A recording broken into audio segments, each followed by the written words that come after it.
17 de junho de 2026. Sejam todos muito bem-vindos, meus amigos, a mais um vídeo do canal Terra Brasilis News. Hoje, nesta quarta-feira, estamos aqui com muitas informações e um momento muito importante para que nós brasileiros prestemos atenção nos rumos que as coisas estão tomando. Me parece que estamos dentro de um octógono do UFC, onde a qualquer momento alguém vai ser nocauteado. É como se fosse aquela situação onde estivéssemos no tudo ou nada.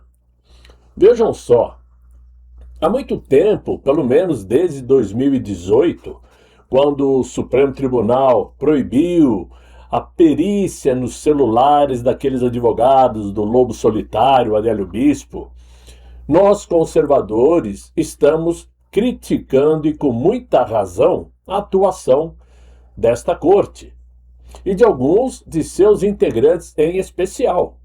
Sim, foi naquele momento que nós percebemos que já havia uma atuação predestinada da Suprema Corte contra a ala bolsonarista. Foram várias as injustificadas ações contra o nosso presidente e contra o conservadorismo brasileiro, que não nos restou outra opção a não ser fazer críticas a esse poder brasileiro. E de lá para cá, parece que a incredulidade tomou conta da nação brasileira. É muito raro encontrar alguém que até releve a atuação desses ministros. Muito pelo contrário. Quase todos criticam, de uma forma ou de outra. Só que ontem, depois desse tempo todo, nós pudemos ter aí um reflexo de retidão jurídica, através da atuação do ministro André Mendonça, que muitos, inclusive, não vinham colocando muita fé. Né? Ok. Pode parecer muito pouco, né? Pode até parecer um momento apenas de lucidez, mas de qualquer forma, a atuação do André Mendonça ontem nos trouxe uma luz de esperança de que talvez desta vez o caso do Banco Master não vá terminar em pizza.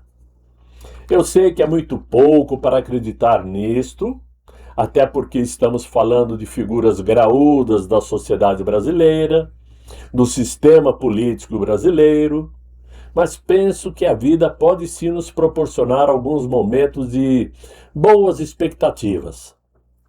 Pode não parecer, mas o que assistimos ontem, naquela sessão, lá no tribunal, onde estava sendo julgada a permanência ou não do Henrique Vorcaro, o pai do Daniel, na prisão. O que vimos ontem foi uma revelação de algo muito maior que as próprias revelações trazidas pelo ministro André Mendonça têm mostrado. Ontem foi um dia especial.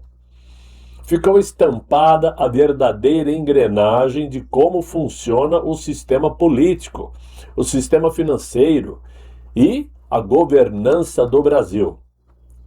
Quando André Mendonça disse que havia muita dificuldade, por exemplo, em se verificar o telefone do Luiz Felipe Mourão, vulgo Sicário, mas que a irmã dele havia conseguido acessar o iCloud, as informações nas nuvens, né?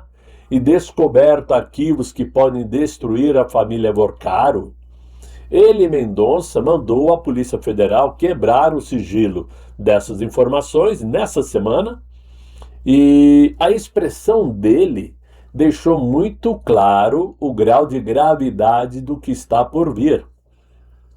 Tanto é que a irmã do Vorcaro está sendo ameaçada também de morte. Quando ele completou a informação dizendo que não vai retroagir nas investigações porque não tem medo de morrer, aí sim ficou justificado o porquê da demora em avançar o caso, em vir à tona as informações que podem derrubar o PIB do Brasil, como já foi anunciado anteriormente. Penso que, talvez por conta disto, é que, numa forma de juntar o útil ao agradável, é que tiraram Dias Toffoli da relatoria do caso e jogaram no colo do André Mendonça, para que ele ficasse na linha de fogo, correndo risco de vida.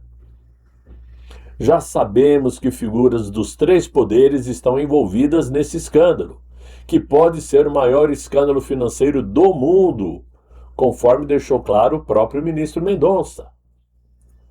Já sabemos que o Davi Alcolumbre e o Hugo Motta, os dois presidentes do Legislativo, foram beneficiados por Daniel Vorcaro. Deputados federais, senadores da República, também se lambuzaram com as benesses do ex-banqueiro.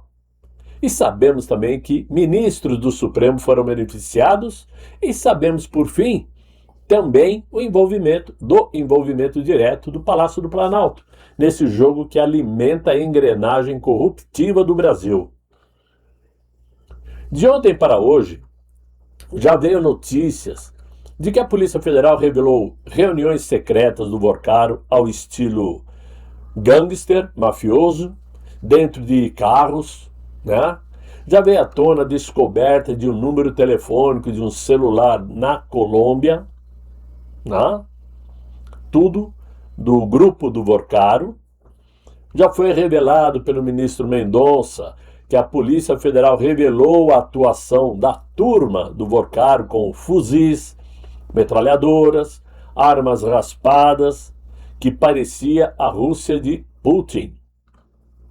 Já foi revelado também pela Polícia Federal informações de que Vorcaro bancou hotel de luxo para Ciro Nogueira, para Hugo Motta, lá em Lisboa, que mostra um modus operandi de aliciamento de pessoas que deveriam preservar a verdadeira democracia brasileira, aquela democracia chamada de poder do povo, mas que eles preferem mesmo o deleite da esbórnia com dinheiro público.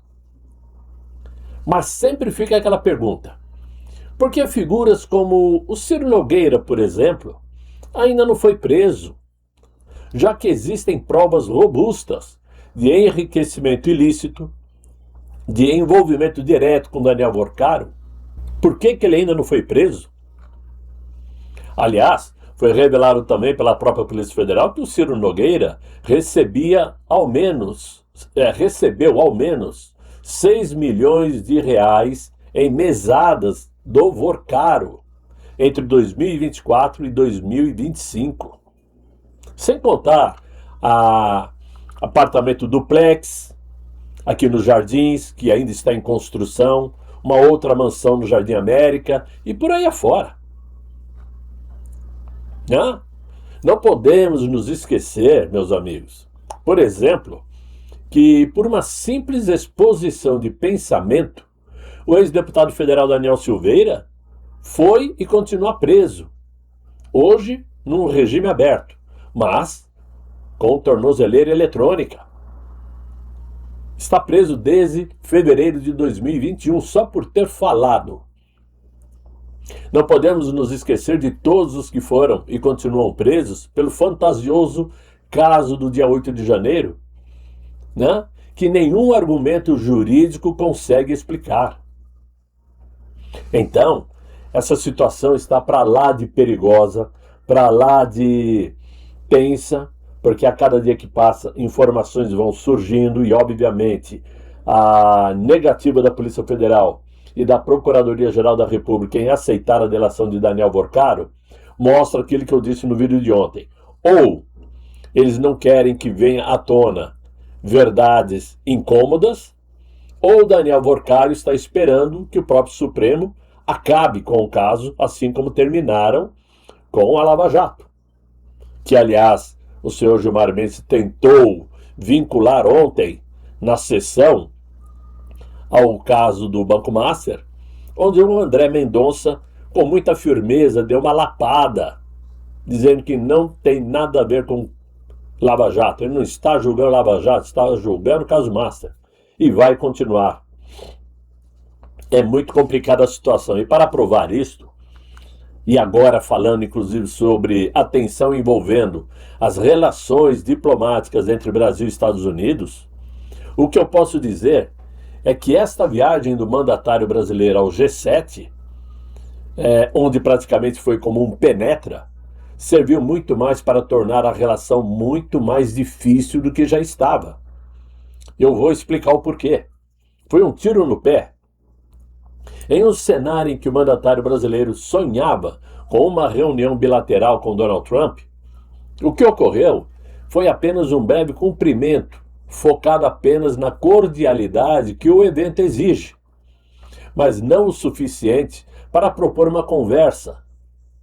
E mesmo assim, as falas de cada um posteriormente levantaram quase que uma certeza incômoda. A coisa está realmente muito ruim para a imagem do Brasil.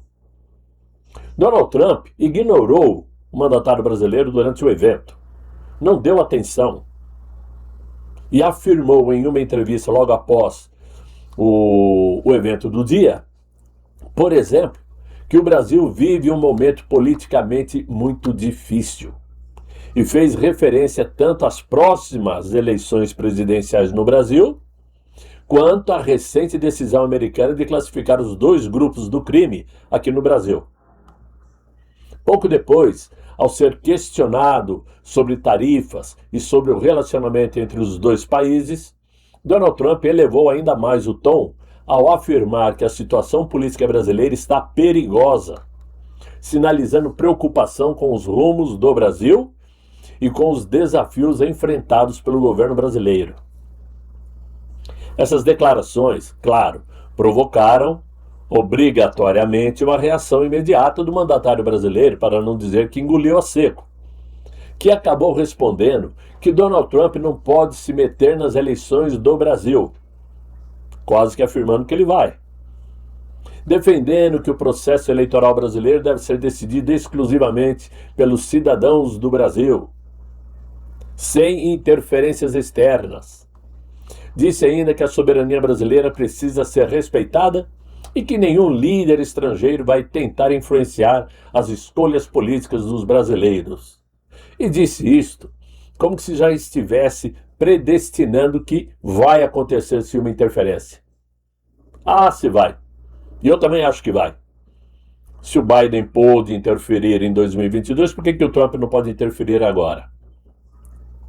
Mas o que pegou muito mal foi quando ele criticou diretamente o estilo de liderança do presidente americano, dizendo que Donald Trump age como um imperador, fala muito e ouve pouco. Essa declaração foi interpretada por muitos observadores presentes como uma manifestação desproporcional pelo momento em que estão as relações entre os dois países, né? Ou o momento em que está, pode ser isto, e pelo fato de ele estar no G7 apenas como um convidado, onde deveria manter imparcialidade no que foi discutido no G7. Ele não foi ali participar como um dos membros. Ele foi a convite de Macron, que estava com saudade da Janja. Deve ser isso, né? O pior de tudo, e muito constrangedor, foi quando o mandatário brasileiro afirmou que nunca foi de esquerda. Meu Deus do céu!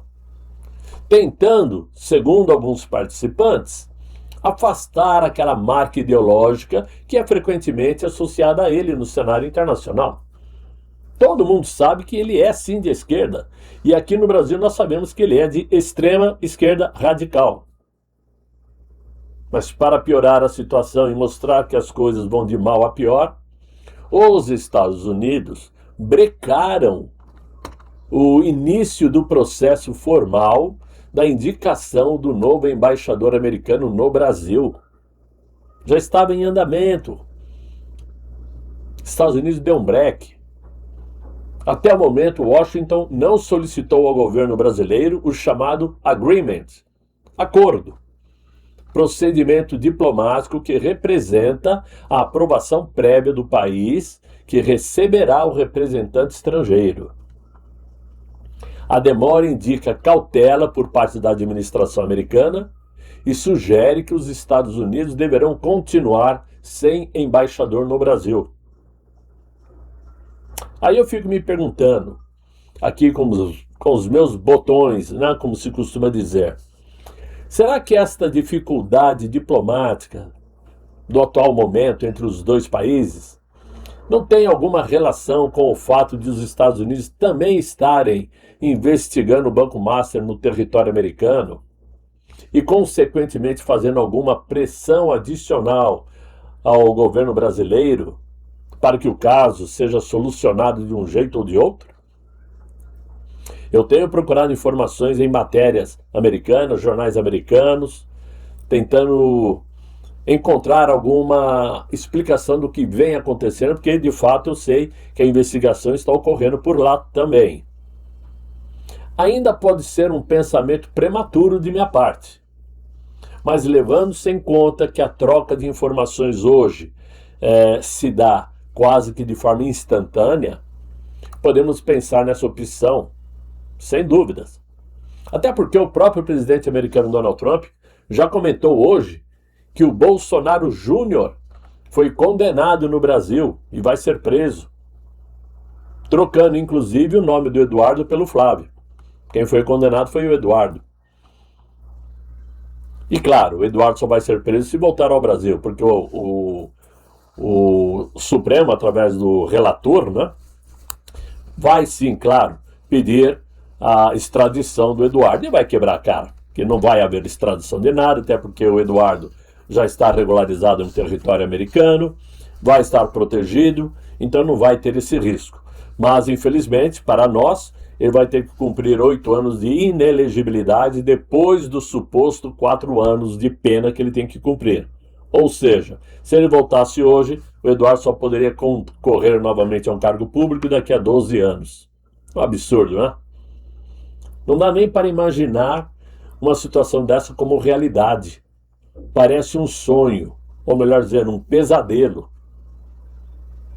E isso tudo demonstra que ele está sim, o presidente americano Donald Trump está sim acompanhando tudo muito de perto.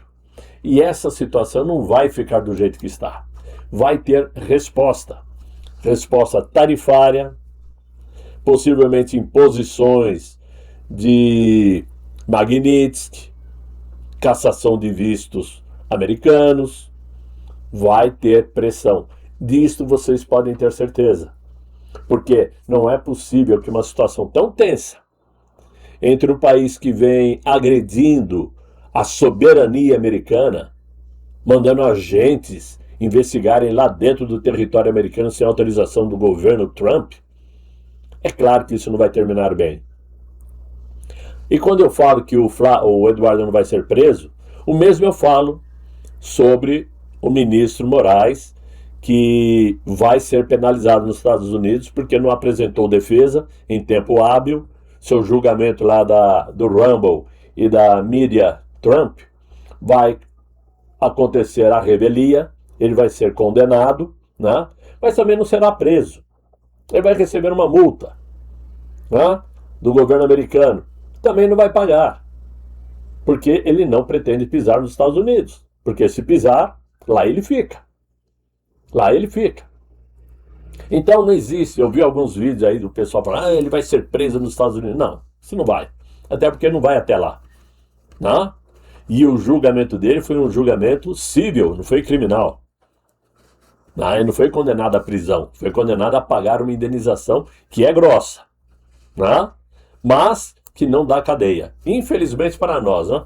Mas enfim, é assim que a vida é. De qualquer forma, meus amigos, eu queria agradecer a vocês pela presença no vídeo de hoje. Espero que vocês tenham gostado. Se gostaram, eu sei que vocês vão deixar os likes. Quem não deixa o like é porque não gostou do vídeo, obviamente, né? É assim que eu tenho interpretado, infelizmente. Mas, de qualquer forma, se vocês gostaram, peguem o link do vídeo, envie para seus amigos. Colaborem com o Terra Brasilis News, que está, sim, acabando o gás. Isso eu posso já adiantar aos senhores. O gás está acabando. Infelizmente. Tudo tem um fim nessa vida e mais hora menos hora vai acontecer. Mas, de qualquer maneira, espero que vocês tenham gostado. Desejo a todos um excelente final de noite, muito bom descanso e até amanhã, se Deus quiser. e Ele há de querer. Fiquem bem, fiquem com Deus. Tchau, tchau.